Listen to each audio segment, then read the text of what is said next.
Okay, now Atlanteans of South America were mutating, changing beings. Around 13,000 years ago, they were yet capable of living in both celestial and earthly dimensions. They were capable of leaving and entering their earthly bodies at will. And this is how Egyptians began embalming and mummifying bodies in preparation for the return of Atlanteans who traveled back and forth between dimensions.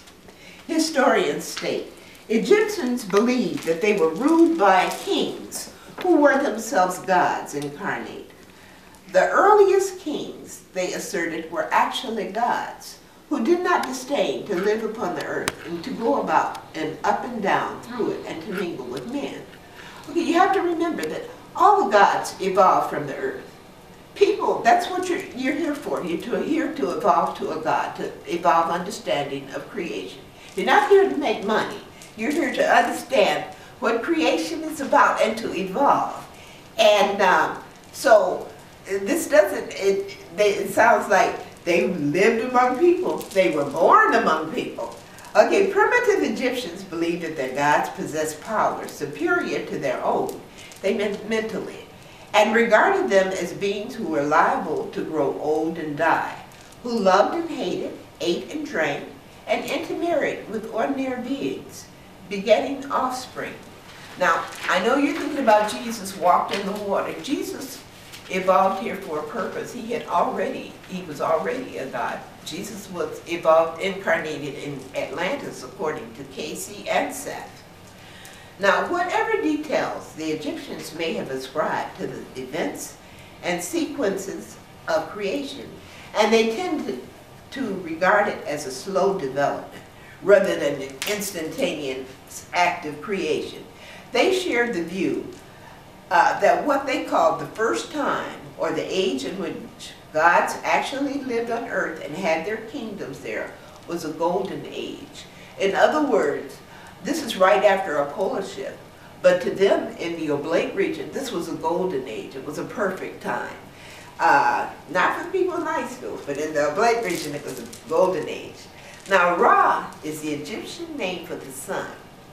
Now, this myth refers to the period around 13,000 to 12,500 years ago. Ra created a first universe, different from the present world, and known to the Egyptians as the first time, a golden age. During the first time, men and gods lived together on earth, and Ra governed from the prince's palace in Heliopolis, where he normally resided. Remember, Ra was a Carpathian king, and when he governed, he negotiated with the native population and the Atlanteans and the Carpathians. They all worked together, and they created a golden age. And by that they mean an age of progress. So they're going to describe it. Now, Ra, the native priest from the Carpathians, was the evolving sun god of 13,000 years ago. Now, Egyptian myths state that Ra traveled over the Nile River in the boat of the sun. Casey stated that Ra traveled back and forth from the celestial sphere to the earthly sphere, conferring with the gods, and in doing so was rejuvenated. Casey dictated, thus we had the priest's rejuvenation, or the turning back of age, as it were, or those conditions which would hinder the activities. Now, Atlanteans increased the productivity of Egypt. The highly nutritious grain teff, the banana-like plant unsweet, and oil-yielding nug, whatever that is, are cultivated in Ethiopia and nowhere else. Presumably it was there that they were originally domesticated. Cultivated finger millet also appears to be of Ethiopian origin. Yams, African rice, bulrush millet, and sorghum were derived from plants that grow wild in the sub-Saharan latitudes. When Ra was banished to Ethiopia, they set up a culture there once they got, and that's why so much was done. Wild barley and perhaps einkorn wheat grew in several parts of Egypt. Barley cultivation originated in highlands of Ethiopia. Now, Atlanteans constructed a solar calendar that has endured to the present. The ancient Egyptian solar calendar was introduced into Rome by Julius Caesar, and from the Romans it came down to the present. Now, they developed timekeeping devices that consisted of a stick and a standardized graduated means for measuring the shadow. Now, Casey's readings describe the activities of Atlanteans and Egyptians. He says that in Egypt, the native people, people became active with the return of the priest as interpreter of speech of Atlantean land and Gobi land. In other words, they were going to Mongolia, to China. It says in Egypt, at time of correlation of teachings of Atlanteans and those of other lands, as a consular distributed knowledge for protection of food, protection from droughts. The reading goes on to describe the temple beautiful and the temple of sacrifice by comparing these same to present hospitals. Now, they didn't call it Little Company of Mary or University of Chicago hospitals. They called it Temple Beautiful and Temple of Sacrifice. But it was the same thing. They were the hospitals. And they had operative measures like used for the removal of such things as tumors, breaks, growths, or the like. It says the Temple of Sacrifice was a physical experience, while the Temple Beautiful was rather of the mental, in which there was a spiritualization. And these temples were in the order of what we would call educational institutions and hospitals that prepared men and women of that period for greater service to their country and to the people for the glory of creative forces of God.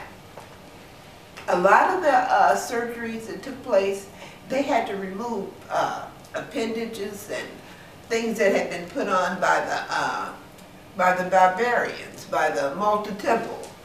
And it says things that would make people become different-minded. And he talks about when they had some people who were born who were part Egyptian and part Atlantean. And he says they had to remove appendages and those things that cause reactions in the brain forces of the body. He said they sent them to various lands, and they had to use all types of elements and drugs and sedatives for these people who had been enslaved for so long. And let's see, who had been bred in the Malta Temple. I'm having trouble turning my page. Okay, now Mysteries of the Pyramids is a documentary that was produced by the Discovery Channel. Now, according to this documentary, tobacco, marijuana, and cocaine, which then grew only in the Americas, was discovered in the tissues of ancient Egypt. Now, all three of those are mind-expanding ingredients. So the Atlanteans brought that with them. They apparently had a need for it, or they felt people had a need for it. Now, Atlanteans went to the communities, just like the people of the Kingdom of Atlantis around 212,000 years ago. Atlanteans went to the communities to organize, merge, and teach native populations.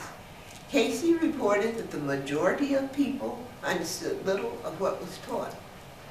Now, during the pre-dynastic period in Egypt, every village and town or settlement possessed its god, whose worship and the glory of whose shrine increased or declined. When the country was divided into sections, which Egyptians called nomes, a certain god or group of allied gods became the representative or representatives of each nome. A nome is like a county or state.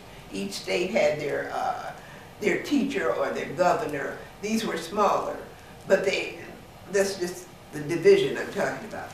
Now, and these, they each had their god, and the god's purpose was to maintain copies of religious works, and he was responsible for the religious education of the community. Now, both Atlanteans and the native Egyptians recognized Lumanians or Kenya-Pithecus as their ancestral gods. The Holy of Holies was a shrine at Thebes that contained the image of a god that was only about 2 feet tall. Now the image was strictly guarded and never represented in temple reliefs. Only its size is known, and that from the divine bark and the clothing that was used on it. Now the, excuse me.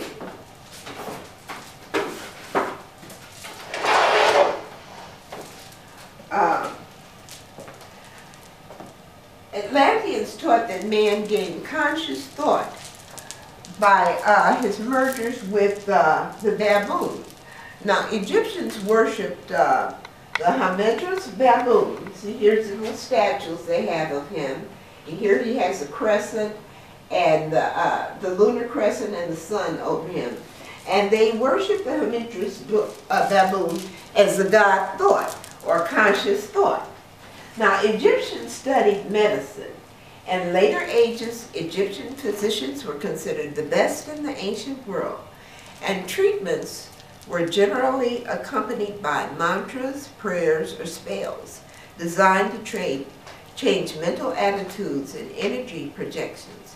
Now, Jesus Christ also taught that thoughts and the mental environment defile and sicken. He said that disease and sickness is caused by your thoughts and by your mental environment, what radiations you pick up from other people.